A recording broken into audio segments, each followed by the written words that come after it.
This is Sridhar Kadari, senior journalist, managing editor, we media news. ఇప్పుడు మనం తెలంగాణ రాష్ట్రంలోని మంచిర్యాల జిల్లాలో ఉన్నాము. ఈరోజు మనం మంచిర్యాల జిల్లా అడిషనల్ కలెక్టర్ మోతీలాల్ గారిని ఇంటర్వ్యూ చేయబోతున్నాము.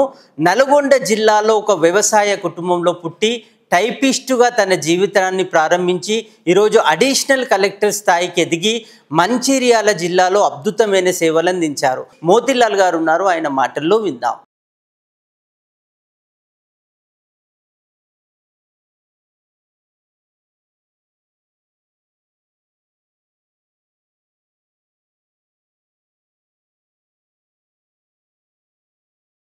రవీంద్ర నాయక్ గారికి నాకు చాలా దగ్గరి అనుబంధము. ఎట్లా అంటే వారు 76-77 సంవత్సరంలో మొదటగా మా దగ్గర దేవరకొండ కాన్స్టిట్యున్సీలో వారు ఎమ్మెల్యేగా కాంటెస్ట్ చేశారు.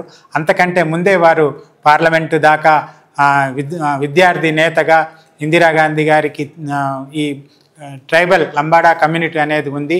వాళ్ళు ట్రైబల్స్, వాళ్ళు డిఎన్టీల నుంచి ట్రైబల్గా మార్చడానికి వారు పోరాటం చేసి ట్రైబల్స్గా వాళ్ళు గుర్తింపు చేయించి అప్పటి ప్రధాని ఇందిరాగాంధీ చేత మన్ననలు పొంది వారి ద్వారానే టికెట్ తెచ్చుకొని 76లో మా దగ్గరికి ఎప్పుడైతే 77లో ఎమ్మెల్యేగా వచ్చారో అప్పుడు మా తాతగారు వారితో ఉండి, మా తాతగారు భగవాన్ బాబూజీ రవీంద్రనాథ్ గారికి వారు ఎమ్మెల్యే అయిన తర్వాత, వారు ట్రైబల్ మినిస్టర్ అయిన తర్వాత మా తాతగారిని తీసుకెళ్ళి వారి క్వార్టర్లో ఉంచి చాలా రోజులు అక్కడ చూసుకొని పంపించారు. వారు మా తాతగారు ఒక జీబులో ప్రచారానికి మా కాన్స్టిట్యున్సీలో తిరిగేవాళ్ళు. అప్పటి నుంచి నాకు అంటే నన్ను అప్పుడు చిన్నప్పుడు నేను అప్పుడు 7th 8th చదువుతున్నాను. అప్పుడు అనుబంధం అది. ఆ తర్వాత కంటిన్యూ అయింది ఆ అనుబంధము. ఇప్పటికి కూడా మా కుటుంబంలో ఏం జరిగినా వస్తూ ఉంటారు వారు. వారితో మంచి అనుభవము.